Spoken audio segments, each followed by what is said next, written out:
Good morning, class 10. Hope you all are safe at home. Yesterday we started the lesson number 2, Nelson Mandela long walk to freedom. तो हमने इनके बारे में पढ़ा कि कैसे इन्होंने नेल्सन मंडेला जो थे इन्होंने इतना लंबी इन्होंने यात्रा की और लड़े ये फ्रीडम के लिए, और इन्होंने अपार्थाइड का सिस्टम ख़त्म किया, जो कि अपार्थाइड का सिस्टम वो था जो कि ब्लैक एंड वाइट के बीच में जो डिस्क्रिमिनेशन किया जाता था, ब्लैक लोगों के साथ जो मिसबिहेव किया जाता था, और इनके कंट्री में ये काफ़ी टाइम से चल रहा था। वहाँ पर कोई भी ब्लैक प्रेसिडेंट नहीं बना था। तो अब इन्होंने इसके अगेंस्ट फाइट की, और उसके बाद जब ये जीते 30 इयर्स की प्रेजेंस में रहे, उसके बाद ये जब जीत गए तो उसके बाद इन्होंने इलेक्शंस हुए, वहाँ पे डेमोक्रेटिक इलेक्शंस हुए। डेमोक्रेटिक इलेक्शंस में फिर ये जीते और वहाँ पर ये प्रेसिडेंट बने, ब्लैक प्रेसिडेंट बने, फर्स्ट ब्लैक प्रेसिडेंट बने साउथ अफ्रीका के। और फिर इसके बाद इन्होंने आगे बताया कि ये इनकी ऑटोबायोग्राफी से लिया गया था। ये मैंने आपको बताया था कि इनकी ऑटोबायोग्राफी है, और इसमें इन्होंने ये सब लिखा हुआ है कि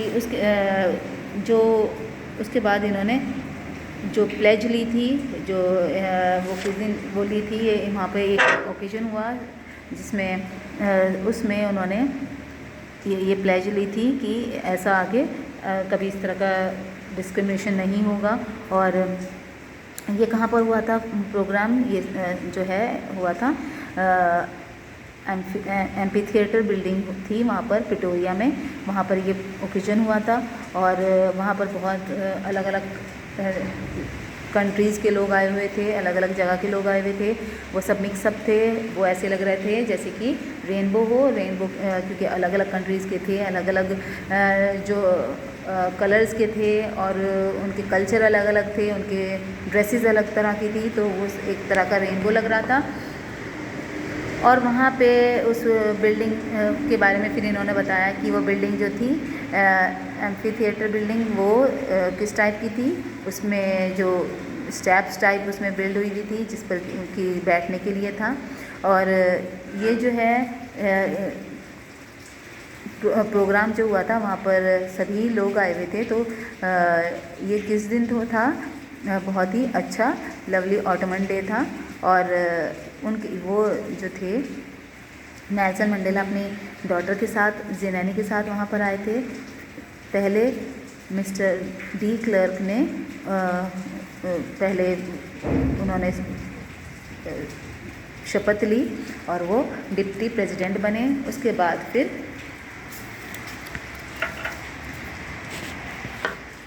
फिर इन्हें बुलाया गया और इन्होंने वहाँ पर आकर फिर इन्होंने शपथ ली, और इन्होंने ये कहा कि आगे से वो उनका कंट्री जो है वो कॉन्स्टिट्यूशन के अकॉर्डिंग चलेगा, और वहाँ पर कोई भी इस तरह का आगे सिस्टम नहीं यूज़ में आएगा, और कोई भी ऐसे इस तरह का गंदा सिस्टम वहाँ पर नहीं चलेगा। और ये सिस्टम उन्होंने ख़त्म किया, और उन्होंने कहा कि हम अब इतने बड़े डिज़ास्टर से निकल कर आए हैं। ये डिज़ास्टर जो था उन्होंने बताया था ह्यूमन डिज़ास्टर था।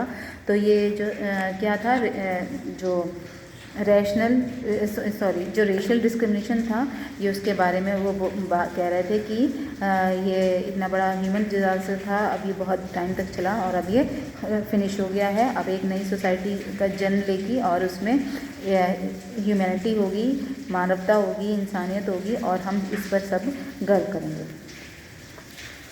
We who were outlaws not so long ago have today been given the rare privilege to be host to the nation of the world on our own soil.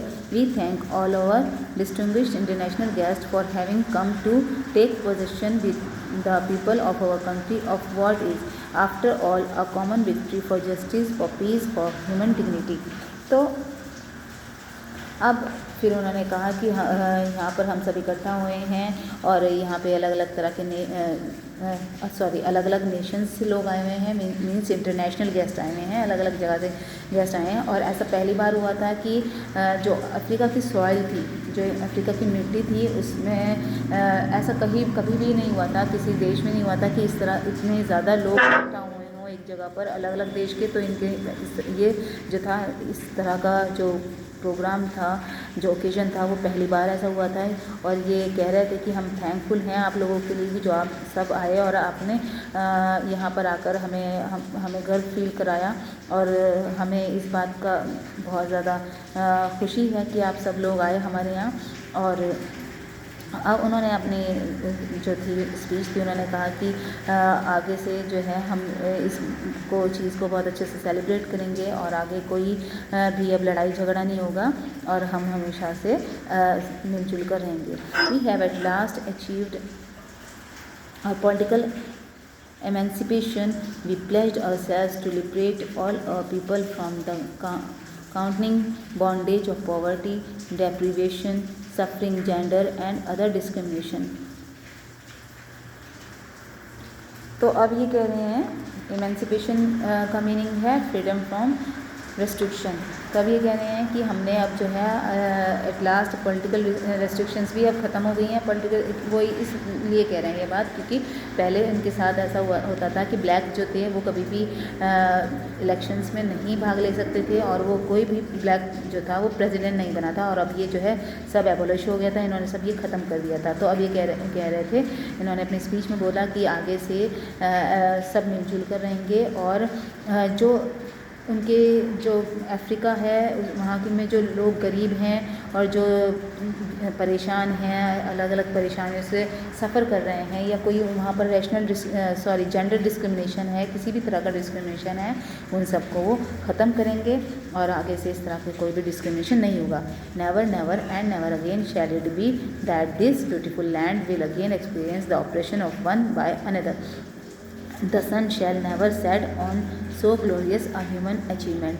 Let freedom reign.